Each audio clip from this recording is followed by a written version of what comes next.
Hello दोस्तों, RV study point में आप सभी लोगों का स्वागत है। दोस्तों, आज हम देखने वाले हैं उद्देशिका यानी कि प्रियम्बल। दोस्तों, शुरू करने से पहले मैं आपको यह बता दूं कि हम इंडियन पॉलिटी का चैप्टर वाइज पिछले क्लास में डिस्कस कर चुके हैं, तो प्लीज़ आप लोग जाकर के उस क्लास को ज़रूर देखें। तो चलिए आज की क्लास को शुरू करते हैं। आज हम पढ़ने वाले हैं प्रियम्बल। तो चलिए सबसे पहले हम प्रियम्बल को ही पढ़ लेते हैं। प्रियम्बल हमारा कहाँ से शुरू होता है?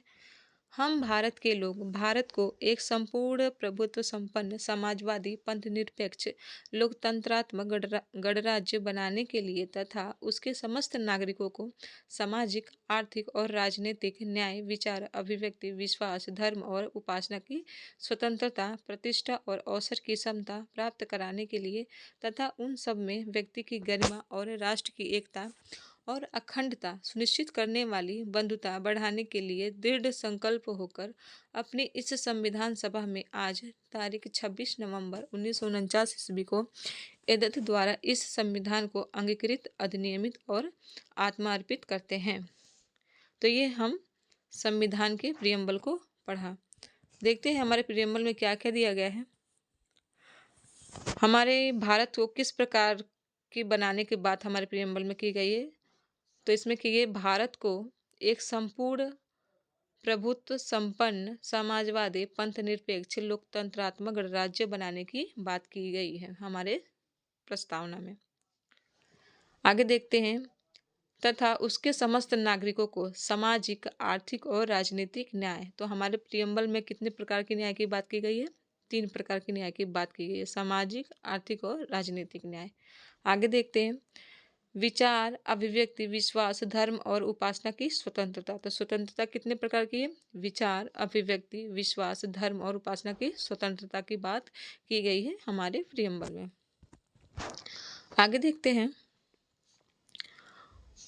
प्रतिष्ठा और अवसर की समता। तो समता किस प्रकार की होनी चाहिए? प्रतिष्ठा और अवसर की समता होनी चाहिए प्राप्त कराने के लिए तथा उन सब में व्यक्ति की गरिमा और राष्ट्र की एकता और अखंडता सुनिश्चित करने वाली बंधुता बढ़ाने के लिए दृढ़ संकल्प होकर अपने इस संविधान सभा में आज तारीख 26 नवंबर 1949 ईस्वी को हम इस संविधान को अंगीकृत अधिनियमित और आत्मार्पित करते हैं। तो हमारा संविधान कब अपनाया गया था? 26 नवंबर 1949 को। और लागू कब हुआ था? 26 जनवरी 1950 को। चलिए आगे देखते हैं। तो ये हम प्रियम्बल के बारे में जाने। अब हम देखते हैं वन लाइनर और क्या क्या है क्वेश्चन आंसर को। संविधान सभा में उद्देश्य प्रस्ताव कब प्रस्तुत किया गया था? तो ये किया गया था 13 दिसंबर 1946 को। नेक्स्ट देखते हैं, भारतीय संविधान का कौन सा भाग भारत को एक धर्मनिरपेक्ष राज्य के रूप में वर्णित करता है? तो यह करता है संविधान की प्रस्तावना। ठीक है, भारत को एक धर्मनिरपेक्ष राज्य के रूप में वर्णित करता है। आगे देखते हैं, बॉक्स में देख लेते हैं क्या दिया गया है। भारतीय संविधान की प्रस्तावना में भारत को एक प्रभुत्व संपन्न समाजवादी पंथनिरपेक्ष लोकतंत्रात्मक गणराज्य के रूप में घोषित किया गया है। तो हमने ऊपर भी देखा कि भारत को किस प्रकार की बनाने की बात की गई है। एक प्रभुत्व संपन्न समाजवादी पंथनिरपेक्ष लोकतंत्रात्मक गणराज्य के रूप में घोषित किया गया है, मतलब इसको बनाने की बात की गई है। आगे देखते हैं, सर्वोच्च न्यायालय द्वारा ऐसा किस वाद में कहा गया है कि अनुच्छेद 368 के अंतर्गत संविधान के प्रस्तावना में भी संशोधन किया जा सकता है, परंतु इसके मूल ढांचे का उल्लंघन करने वाला नहीं होना चाहिए। तो ये कहा गया था केशवानंद भारती वाद 1973 में कि संविधान के प्रस्तावना में संशोधन किया जा सकता है, परंतु यह मूल ढांचे का उल्लंघन करने वाला नहीं होना चाहिए। आगे देख लेते हैं, संविधान संबंधी विचार। उद्देशिका को के.एम. मुंशी ने राजनीतिक जन्मपत्री, ठाकुरदास भार्गव ने संविधान की आत्मा तथा N.A. पालकीवाला ने संविधान का परिचय पत्र कहा है। तो उद्देशिका को कौन क्या क्या कहा है उसके बारे में दिया गया है। तो के.एम. मुंशी हैं, उन्होंने राजनीतिक जन्मपत्री कहा है हमारे उद्देशिका को, प्रियम्बल को। ठाकुरदास भार्गव ने संविधान की आत्मा कहा है प्रियम्बल को, तथा N.A. पालकीवाला ने संविधान का परिचय पत्र कहा है प्रियम्बल को। आगे देखते हैं, अनुच्छेद 32 संवैधानिक उपचारों का अधिकार को डॉक्टर भीमराव अंबेडकर ने संविधान का हृदय और आत्मा कहा है? एक बार बार एग्जाम में पूछा जाता है कि डॉक्टर भीमराव अंबेडकर ने संविधान को क्या कहा है, तो संविधान का हृदय एवं आत्मा कहा है। किसको? प्रियम्बल को। आगे देखते हैं, सर अर्नेस्ट वारकर ने प्रस्तावना को संविधान का परिचय पत्र कहा है। तो सर अर्नेस्ट वारकर ने क्या कहा है? परिचय पत्र कहा है। किसको? प्रियम्बल को। चलिए आगे देखते हैं।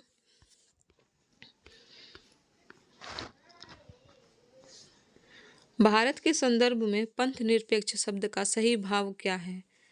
तो पंथ निरपेक्ष शब्द का सही अर्थ क्या है? भारत में राज्य का कोई पंथ या धर्म नहीं है। ठीक है, आगे देखते हैं। उद्देशिका में सम्मिलित सामाजिक, आर्थिक व राजनीतिक न्याय के तत्व किसके संबंधित है? तो 1917 की रूसी क्रांति से लिया गया था। तो जो उद्देशिका में सम्मिलित है सामाजिक, आर्थिक और राजनीतिक न्याय, 3 प्रकार के जो न्याय हैं वो कहाँ से ली गई है? किस संविधान से ली गई?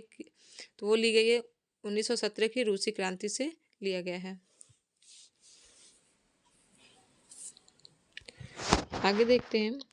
उच्चतम न्यायालय किस वाद में यह धारणा प्रस्तुत की कि उद्देशिका संविधान का अभिन्न अंग है? तो यह है SR मुंबई बनाम यूनियन ऑफ इंडिया। ठीक है, आगे देखते हैं। संविधान सभी व्यक्ति पूर्णतः और समान रूप से मानव हैं, यह सिद्धांत कहलाता है सार्वभौमिकता का सिद्धांत। सभी व्यक्ति पूर्णतः और समान रूप से मानव हैं, यह सिद्धांत कहलाता है। क्या कहलाता है? सार्वभौमिकता का सिद्धांत कहलाता है। आगे देखते हैं।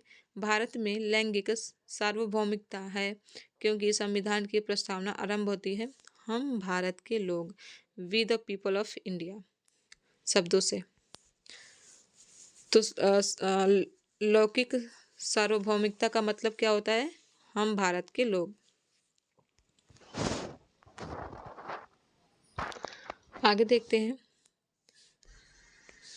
लोक कल्याण शब्द भारत के संविधान की उद्देशिका में नहीं है, बल्कि यह राज्य के नीति निर्देशक तत्व का भाग है। तो जो लोक कल्याण है वो संविधान की उद्देशिका में नहीं है, ये कहाँ पे है? राज्य के नीति निर्देशक तत्व में। आगे देखते हैं। किस संशोधन के द्वारा भारतीय संविधान की उद्देशिका में संशोधन किया गया है? तो यह किया गया था 42वें संविधान संशोधन के द्वारा। आगे देखते हैं। भारतीय संविधान की प्रस्तावना में जिन आदर्शों एवं उद्देश्यों की रूपरेखा दी गई है उनका विस्तार कहाँ है? तो यह है मूल अधिकारों में, राज्य के नीति निर्देशक सिद्धांतों एवं मौलिक कर्तव्यों के अध्याय में। आगे देखते हैं। राज्य का सबसे महत्वपूर्ण तत्व क्या है? तो यह है संप्रभुता। राज्य का सबसे महत्वपूर्ण तत्व क्या है? संप्रभुता है। आगे देखते हैं। समाजवादी, अखंडता, पंथनिरपेक्ष शब्द संविधान की प्रस्तावना में किस संशोधन के द्वारा सम्मिलित किए गए थे? तो यह किए गए थे 42वें संविधान संशोधन द्वारा। समाजवादी, अखंडता, पंथनिरपेक्ष, ये तीनों शब्द 42वें संविधान संशोधन द्वारा जोड़ा गया था। आगे देख लेते हैं। उद्देशिका को राजनीतिक जन्मपत्री की संज्ञा किसने प्रदान की है? तो ये की है KM मुंशी ने। राजनीतिक जन्मपत्री उद्देशिका को KM मुंशी ने कहा है। आगे देखते हैं। प्रस्तावना संविधान का अंग नहीं है, उच्चतम न्यायालय ने यह मत किस वाद में व्यक्त किया था? तो यह किया था वेरूबारी बनाम संघ मामले 1960 में। 1960 में वेरूबारी बनाम संघ मामले में क्या हुआ था कि उसमें कहा गया था प्रस्तावना संविधान का अंग नहीं है। आगे देखते हैं। संविधान निर्माण में महत्वपूर्ण भूमिका निभाने वाले संविधान सभा के सदस्य सर अल्लादी कृष्ण स्वामी अय्यर के अनुसार संविधान की प्रस्तावना हमारे दीर्घकालिक सपनों का विचार है। तो दोस्तों आज हमने प्रियम्बल यानी कि उद्देशिका के बारे में जाना पढ़ा। आपको यह सीरीज पसंद आ रही है तो प्लीज़ लाइक, शेयर और सब्सक्राइब जरूर करें। Thank you so much.